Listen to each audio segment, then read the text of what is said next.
Hi, my name's Alex. I've been playing Magic the Gathering for the past 30-ish years, starting out playing casually with my best friend building decks out of a huge box of cards that he had in his bedroom, going on to play in a local tournament level, though never competitively, during Ravnica, the City of Guilds. I've since found that Commander is my favorite format. That is because it tends to attract more casual players and lower skill players, as well as players more willing to play unique styles of decks. I tend to favor a deck format that people might call politics or group hug, which means I like to give my opponents access to mana, lands, card draws, and additional options because I think that it's most fun to play when your opponent's at their strongest. If you're going to win, you want to win against the strongest form of your opponent's decks, and you want to do so off of misplays, off of your opponent understanding the board state worse than you, or anything along those lines. I bring all of this up to let you know how I'm going to be evaluating cards. I'm going to be evaluating cards from the perspective of a player who favors politics, group hug, and commander. With all of that out of the way, today I want to take a look at this card. This is Magus of the Vineyard. Magus of the Vineyard is a human wizard creature that costs 1 green mana, and its text reads, at the beginning of each player's pre-combat main phase, add 2 green mana to that player's mana pool.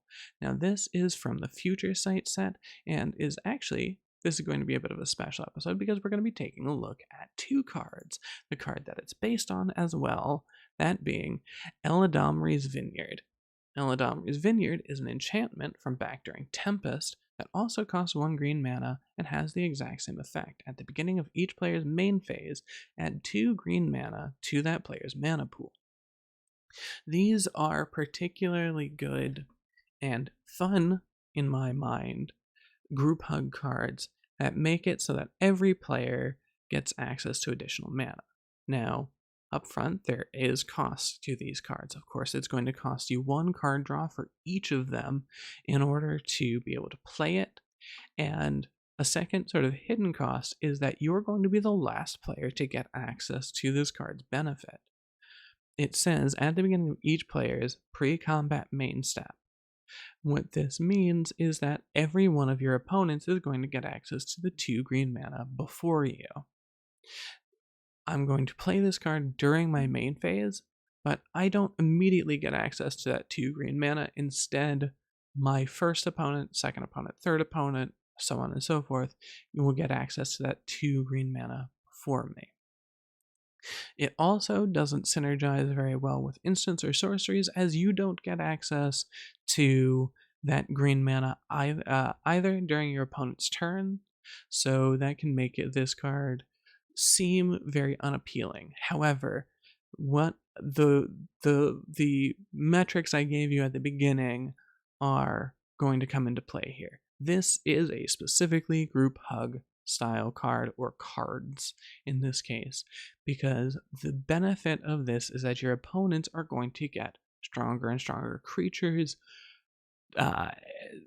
artifacts, enchantments, lands, all of that. They're going to be able to play stronger cards on their turn. If you're a player like me who likes to see their opponent's deck flourish, even if they've built a complete jank tank, just a deck that normally cannot function at all, Magus the Vineyard and Eladamir's Vineyard are going to make it so that your opponent's decks run smoother. Every time Magus or the Vineyard have come into play, my opponents have sort of lit up.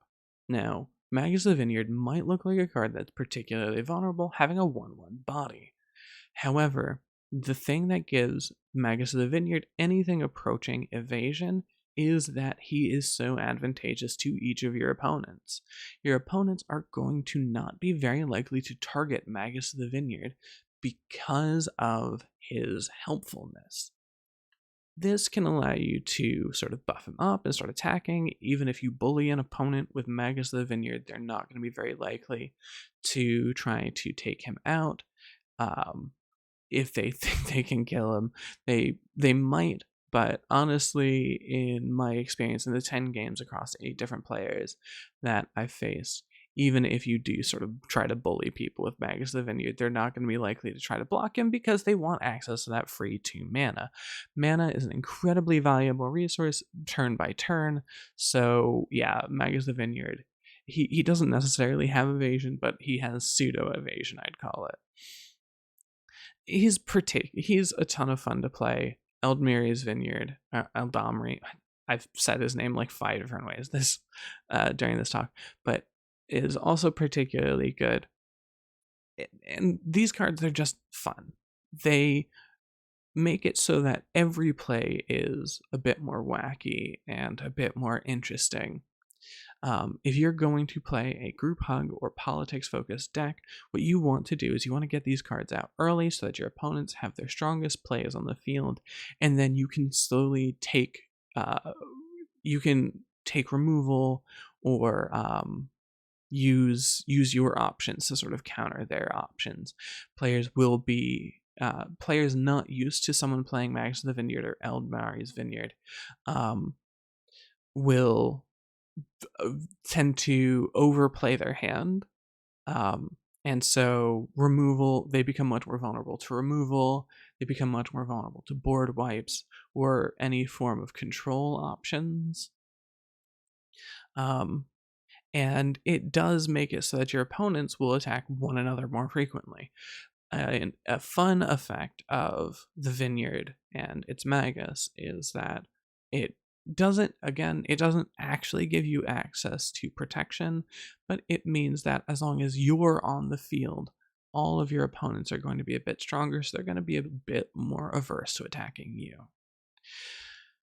Hopefully I didn't ramble too much, though. If you're interested in hearing more about Magic the Gathering from a perspective of a player who enjoys Commander, politics, and group hug play, then hopefully the stuff I have to say interests you at least a bit.